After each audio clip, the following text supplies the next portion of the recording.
nombre es Luciana Kilner, yo vivo en la ciudad de Bahía Blanca y la escuela que elegí para contar esta experiencia es la Escuela de Ciclo Básico Común de la Universidad Nacional. La materia es historia de tercer año de secundaria. El aspecto a abordar que elegí fue el pensamiento crítico y la conciencia histórica. La experiencia educativa tenía como contenido central las independencias latinoamericanas y como recorte las características históricas, las representaciones que la sociedad latinoamericana ha ido construyendo sobre este contenido a lo largo del tiempo y la relación entre estos procesos del pasado y los problemas sociales actuales. El foco sobre la discusión sobre las representaciones tiene que ver con también desnaturalizar algunas construcciones que los niños y las niñas suelen traer, ya que el contenido de independencia latinoamericana es un tema que nos atraviesa en el calendario escolar a través de las efemérides y los actos escolares. Bien, en cuanto a las finalidades, por un lado, aproximarse a ese conocimiento de los procesos del pasado de nuestro continente para identificar qué evidencias hay sobre la relación entre el pasado y el presente de esta realidad social latinoamericana. En segundo término, desnaturalizar algunas representaciones que los chicos traen y que ellos pueden percibir en la sociedad sobre esta, entre comillas, gesta patriótica que se ha ido construyendo a lo largo del tiempo. Y por último, estimular el desarrollo del pensamiento crítico y de esta conciencia histórica que los posiciona a los chicos y a las chicas como ciudadanos comprometidos con los problemas actuales y también con el interés por proyectarse en futuros superadores. Bueno, en cuanto a los materiales y los recursos que elegí utilizar, ahí van a ver que hay una gran diversidad de elementos. Por un lado, el material escrito, libros de texto, pero el acento en esta propuesta estuvo puesto en trabajar con videos documentales de diferente origen, todos autores latinoamericanos. También los chicos pudieron acceder a apuntes de cátedra, presentaciones digitales en PowerPoint y en Genially, pudieron trabajar con un muro de Padlet, recibieron instrucciones a través de videos, trabajaron tanto en el aula virtual como en clases sincrónicas y utilizaron páginas web. Las estrategias y las fases en que se organiza esta secuencia se dividen en 3 momentos. Yo pensé 3 momentos donde en el primero ellos pudieran introducirse en el conocimiento de estos hechos a través de la lectura y el visionado de los videos. Esto iba acompañado de un cuestionario guía que podían ir resolviendo y la información se iba discutiendo en las clases sincrónicas.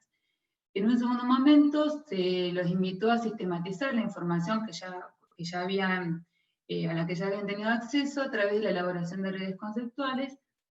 Luego tenían un tercer momento donde se les proponía la búsqueda de obras artísticas, y por eso van a ver que en esta presentación hay muchas obras que son todas las que ellos fueron trabajando en sus actividades. Estas obras artísticas tenían que estar vinculadas con el proceso independentista y las iban buscando en grupo y justificando esa elección. El objetivo luego era reunirlas en una plataforma de socialización donde ellos pueden ir comparando los hallazgos de todos los grupos y a su vez haciendo un análisis más profundo de esas imágenes para poder identificar los elementos vinculados con la representación que a través del arte podemos ver de esos procesos históricos. El último momento, que era la actividad de cierre y donde se reagrupaba todo lo que se había estudiado y se establecía una relación entre esta secuencia y todas las actividades anteriores que tenían que ver no solamente con el proceso independentista en nuestro continente, sino también con otros procesos históricos relacionados del siglo XVIII y XIX. Se les ofreció a los grupos una serie de frases, de ideas fuerza relacionadas con estos eventos históricos, y la misión de ellos era poder vincular esas frases con noticias de la actualidad y poder argumentar cuál era la relación que ellos encontraban. Bueno, en cuanto a la evaluación general que hago de esta actividad, la actividad en algunas cuestiones fue exitosa y en otras encontró dificultades. Todo el proceso demandó 5 semanas, siempre en modalidad virtual o remota. La mayoría de los estudiantes pudieron participar, Algunos lo hicieron en forma constante, otros alternativamente, y algunos nunca participaron. ¿Sí? Que esto vendría a ser como la debilidad que atraviesa toda esta secuencia. Y la mayor participación sí se logró en las actividades sincrónicas, donde se priorizaba el intercambio oral. En cuanto a las evidencias del desarrollo que pudieron manifestar los chicos y las chicas, yo considero que la construcción del pensamiento crítico y de una conciencia histórica necesita el conocimiento del pasado, pero siempre orientados hacia la puesta, hacia la visibilización de las relaciones entre el pasado y los problemas sociales del presente para poder entenderlos y desnaturalizarlos. Y en este sentido, la propuesta tuvo 3 momentos críticos donde se pretendía que esto sucediera, ¿sí? En un proceso donde se iba complejizando el trabajo sobre la información y donde también se iba tratando de desafiar intelectualmente a los chicos y a las chicas. El primer momento donde comienza a complejizarse el estudio, el trabajo, consistió en la elaboración de las redes conceptuales, que era una actividad donde ellos siempre tenían la opción de hacerlo en forma grupal o individual. El segundo momento crítico también de la propuesta tenía que ver con la búsqueda de esas obras de arte, la selección, la justificación de esa selección, y luego yo agrupé todas estas imágenes en una presentación que volvimos a socializar en el aula virtual. Y los grupos tenían que participar nuevamente comentando y comparando todos los hallazgos de sus compañeros. Por ejemplo, se les solicitó que identificaran los elementos que veían más representados en estas obras. Acá encontramos que ellos nombraron los líderes, próceres, libertadores. También se les pidió que intentaran explicar qué entendían, qué significaban estas obras en el contexto de la historia latinoamericana, y algunos dijeron, por ejemplo, tratan de transmitir la superioridad del prócer, el más fuerte, luchando por sus ideales y por el pueblo. Entonces, estas explicaciones que los chicos se animaron a hacer, justamente podemos entender que van replicando, van repitiendo estas representaciones más tradicionales que tenemos sobre el proceso independentista. Bien, y por último, también se les pidió que ellos pudieran identificar qué era lo no representado en esas imágenes, lo invisibilizado. Seleccioné algunos de los comentarios de los grupos. Por ejemplo, un grupo dice: llegan a ser un poco repetitivas, siempre lo mismo, es decir, el prócer luchando, el prócer posando, el prócer sobre un caballo, por lo que creemos que se podrían haber agregado otras cosas. Y otros grupos sugirieron, por ejemplo, el esfuerzo de las mujeres, las situaciones después de los combates, o la vida cotidiana de la población en la época colonial, cómo eran tratados y qué condiciones de vida tenían.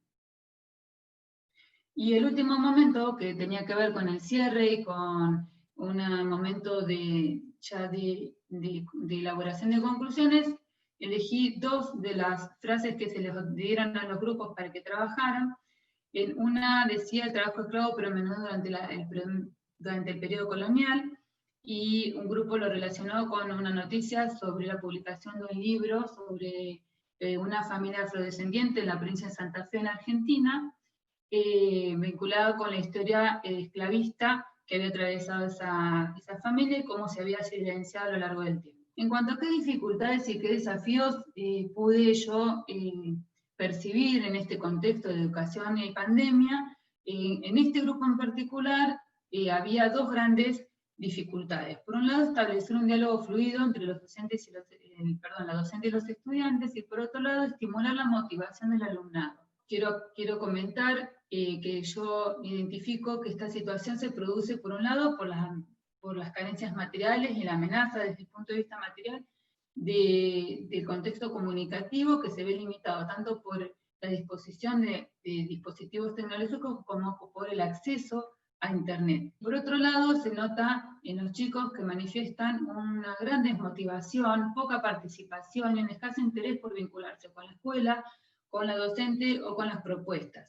Y esto se puede relacionar con una progresiva desconexión afectiva que han ido experimentando los chicos y las chicas después de tanto tiempo de no poder estar en la escuela y de no poder estar con otros. Algunas posibles soluciones que intenté poner en práctica. Por un lado, la selección del recorte, que intenté que fuera lo más significativo para los chicos, posible en este momento, en este contexto, con este grupo, que resulta interesante, de actualidad y cuestionador. Por otro lado, utilizar recursos que fueran amenos, acotados, que no demandaran demasiado tiempo ni demasiada conectividad, y que fueran dinámicos, que les permitiera acceder a la información de una manera también fluida. Y por último, que flexibilizar todas las formas de participación de los estudiantes y las estudiantes, ¿sí? Para ello se les ofreció una diversidad de espacios digitales donde ellos podían participar, pero no estaban obligados a participar de todos. Y esto entonces les permitió que, de acuerdo a sus posibilidades, a sus intereses y a sus ganas, fueran entrando a participar de las actividades. Contaban con el chat virtual, donde todas sus participaciones eran públicas, pero para aquellos que no querían exponerse tanto, podían hacerlo por mensajería privada, o a través de las asignaciones pautadas del aula. También se organizaban clases sincrónicas, donde se priorizaba sobre todo el intercambio oral, y no la exposición teórica, y también espacios de socialización digital, como pueden ser los muros de padres o producciones digitales. Bueno, y como cierre, quería dejar 3 ideas, 3 sensaciones que me quedaron de hacer este trabajo y de compartir con ustedes esto, que enseñar historia en contextos de pandemia y virtualización de la educación ha sido una experiencia de prueba y error. No conozco y no logré recetas infalibles. Esta propuesta no pudo ser lograda por todos los estudiantes, pero muchos sí lo intentaron, y esto me alienta a seguir esforzándome para buscar nuevas respuestas. Y por último, que compartir con mis colegas, tanto los éxitos como los fracasos, me sostiene para seguir en este camino de aprendizaje. Así que agradezco muchísimo la oportunidad de poder dar un poco de lo que a mí me pasó.